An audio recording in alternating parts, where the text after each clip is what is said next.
to deliver remarks. Let's listen in.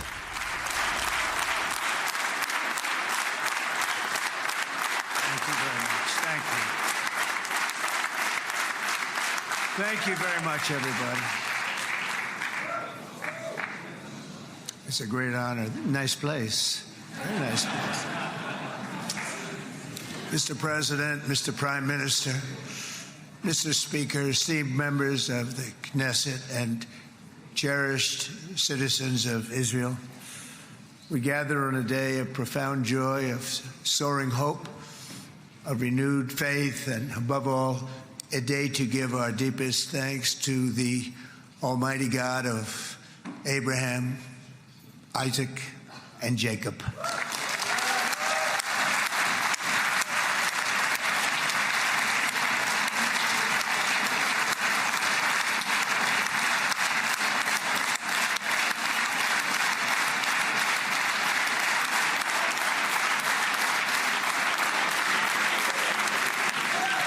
After 2 harrowing years in darkness and captivity, 20 courageous hostages are returning to the glorious embrace of their families, and it is glorious. 28 more precious loved ones are coming home at last to rest in this sacred soil for all of time. And after so many years of unceasing war and endless danger, today the skies are calm, the guns are silent, the sirens are still, and the sun rises on a holy land that is finally at peace, a land and a region that will live, God willing, in peace for all eternity.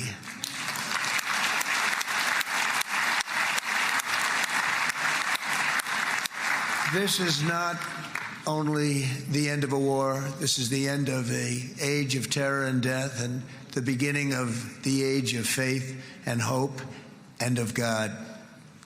It's the start of a grand concord and lasting harmony for Israel and all the nations of what will soon be a truly magnificent region. I believe that so strongly. This is the historic dawn of a new Middle East. I want to express my gratitude to a man of exceptional courage and patriotism, whose partnership did so much to make this momentous day possible. You know who I'm talking about. There's only one, Prime Minister Benjamin Netanyahu. Bibi, please stand up.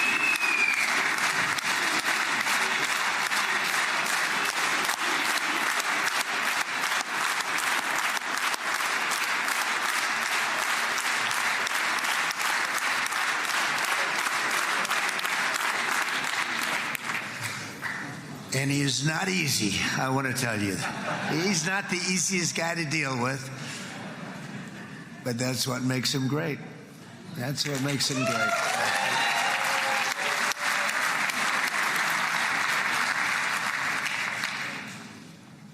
Thank you very much, baby. Great job.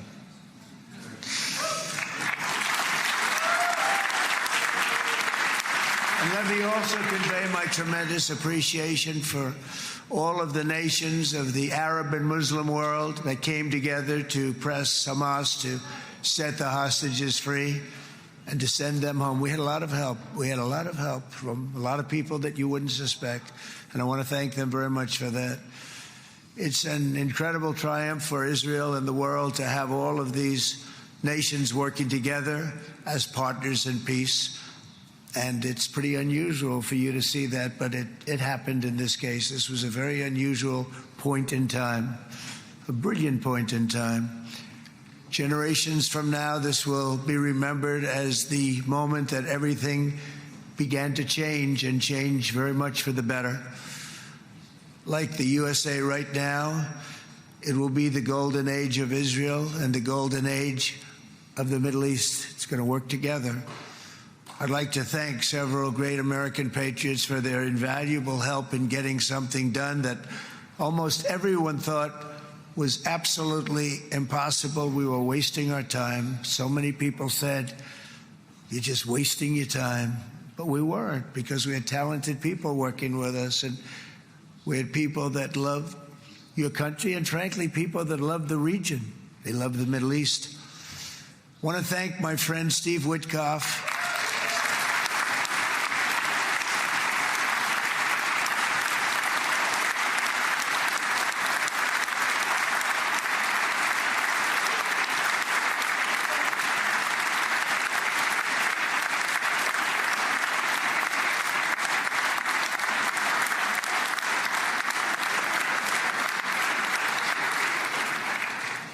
You know, Steve was chosen by me.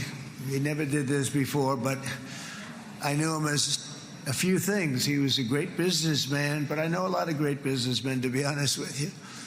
He had tremendous negotiating skills, but I know a lot of people that negotiate pretty well, although it is an art. But there are people that can negotiate pretty well. But most importantly with Steve, he's just a great guy. Everybody loved him. Everybody. I mean, I know some negotiators that are so good, but you wouldn't have had peace in the Middle East. You would be in World War III right now with some of these guys. Everybody loves Steve, and they respect him, and they somehow can relate to him. I've known him for many years, and I've seen it over and over again. להוציא את חבר הכנסת עודה, להוציא אותו מהאולם, להוציא אותו מיד, החוצה, החוצה, החוצה. להוציא גם את חבר הכנסת כסיף, להוציא את חבר הכנסת כסיף מהאולם, להוציא אותו מיד.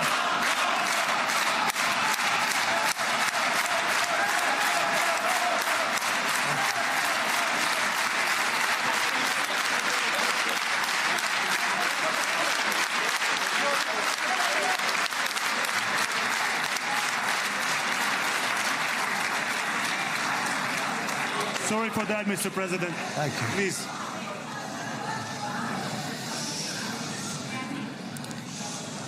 That was very efficient.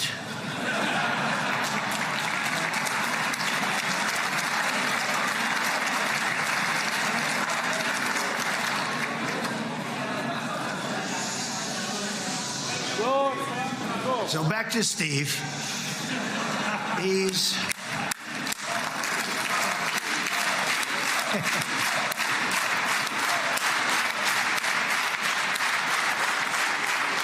But I tell one story because he was so involved, and then we called in Jared. We need that brain on occasion. We got to get Jared in here. We got to get a certain group of people. But Steve started this all by himself. I call him Henry Kissinger, who doesn't leak.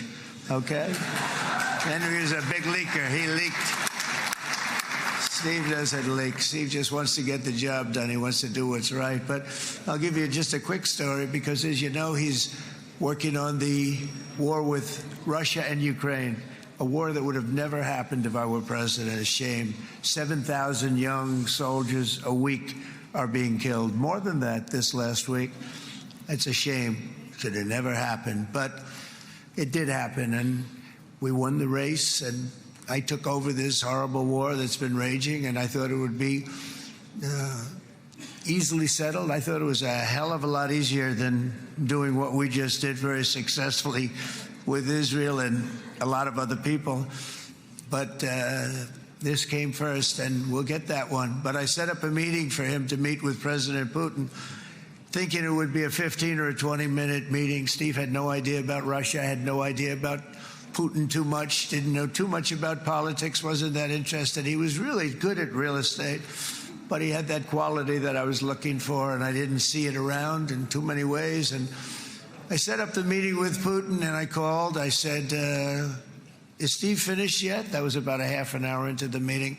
No, sir, he's not. He's still inside. This is in Moscow. I said, well, how's he doing? I don't know, sir. He's still inside. I called up an hour later. Let me speak to Steve. Sir, he's still with Putin. He's with President Putin. I said, wow, that's a long meeting, 1 hour. I called up an hour later, he was still with Putin. 3 hours later, he was still with Putin. 4 hours later, he started to get the word that he was going to be coming out soon. And in 5 hours, he came out. I said, what the hell were you talking about for 5 hours? And he says, just a lot of interesting things. We just we're talking about a lot of interesting things, including what he went in there for, but you can't talk about it for 5. You can talk about it for a certain period of time and you know what you're getting. But that's a talent. That's a talent where you can do that. Most people I'd send in, number one, they wouldn't be accepted. Number two, if they were, the meeting would last 5 minutes. And that's what happens with Steve. Everybody loves him. They love him on this side. They love him on the other side. And he really is. He's a great negotiator because he's a great guy. So thank you very much, Steve. Very much.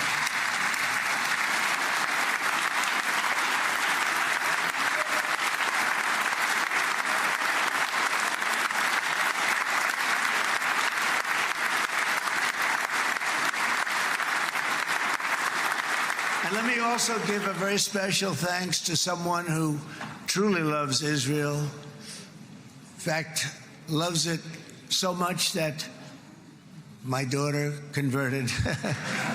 My daughter converted. I didn't know this was going to happen. And Ivanka's here.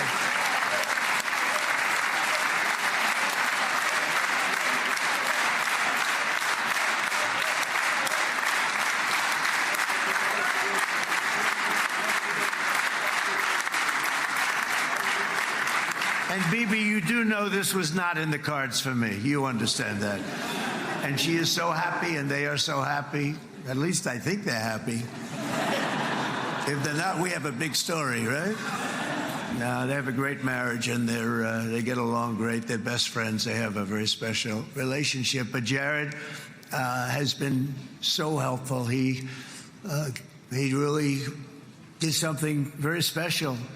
He established the Abraham Accords with a group of very wonderful people. I like calling it the Avraham Accords because people that, right? Avraham. It's so cool. It's so much sort of nicer, you know, the Abraham versus the Avraham.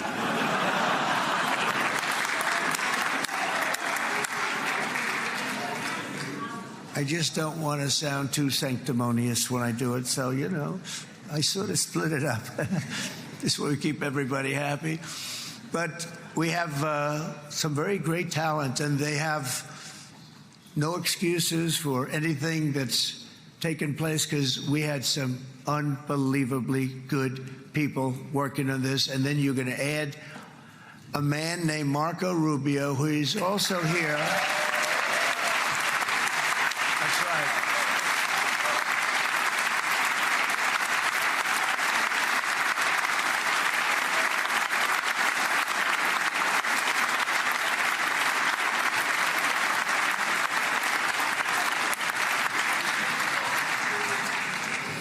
And I have a prediction that Marco will go down, I mean this, as the greatest Secretary of State in the history of the United States. I believe that.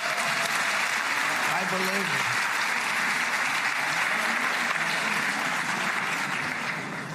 it. And he and I, you know, we really fought it out. You remember, he was tough. He was nasty. Who the hell thought this was going to happen, Marco, right? And now I'm saying he's going to go down as the greatest. He will. He was always smart and sharp, and people respect him. And then we have somebody who's young, but an unbelievable leader. I saw it a long time ago, and he's turned out to be even better than we thought. Right, Susie? I think even better. And that's Pete Hegseth, who is our Secretary of War, formerly Secretary of Defense.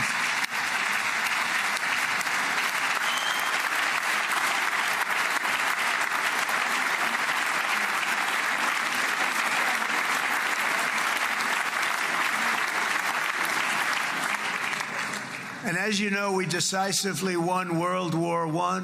We decisively won World War II decisively. And everything in between and everything before it, we won everything. And then they had the brilliant idea of changing the name from war, you know, it was war, to defense. And with that went a certain thinking. And we fought in a very politically correct way after that. We always had the strongest military, and now we have a stronger military than we've ever had before. Because of my first term, I've totally rebuilt the military, every aspect of it. But we have, if you think, we settled 8 wars in 8 months. I'm now including this one, by the way, if that's okay. They may say, well, that was quick, because yesterday I was saying 7, but now I can say 8. The hostages are back. The hostages are back.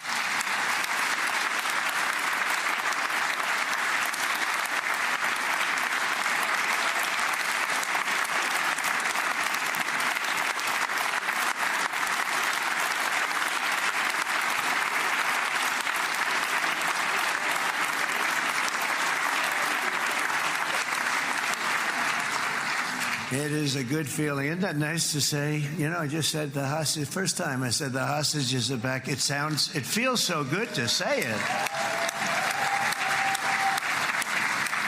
But when you settle 8 wars in 8 months, that means you don't like war. Everyone thought I was going to be brutal. In fact, I remember Hillary Clinton during a debate, she said, look at him, he's going to go to war with everybody. And actually, she said, he's got a personality that's all about war. No, and my personality actually is all about stopping wars, and it seems to work. It seems to work. But it also means this name change and our attitude that we're not going to go into a war, but if we do, we're going to win that war like nobody has ever won a war before. We will not be politically correct, but we're not going to be there. And I think, you know, as you mentioned, Bibi, before, peace through strength, and that's what it's all about. The United States has the greatest and most powerful military in the right now history of the world. I can tell you we have weapons that nobody's ever dreamt of. I only hope we never have to use them. I rebuilt the military. I was proud to do it, but some of the things I hated to do. I hated certain of the weapons because the level of power is so enormous. It's so dangerous, so bad. But we have to do what we have to do. We make the best weapons in the world, and we've got a lot of them. And we've given a lot to Israel, frankly. And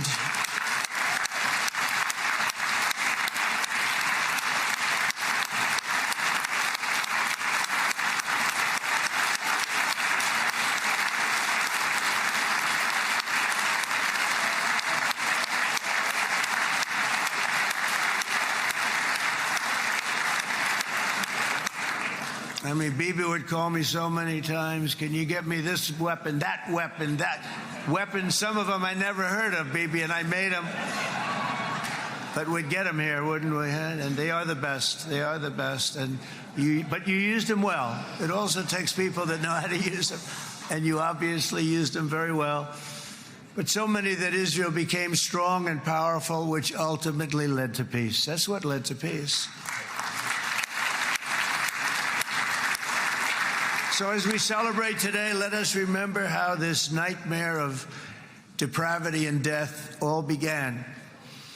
2 years ago, on the eve of the Simchat Torah holiday, thousands of innocent Israeli civilians were attacked by terrorists, and one of the most evil and heinous desecrations of innocent life the world has ever seen, the worst slaughter of Jews since the Holocaust. The cruelty of October 7th struck to the core of humanity itself. Nobody could believe what they were witnessing. The United States of America grieved alongside you, and we mourned for our own citizens who were so viciously taken that day. And to all the families whose lives were forever changed by the atrocities of that day, and all of the people of Israel, please know that America joins you in those 2 everlasting vows: never forget and never again.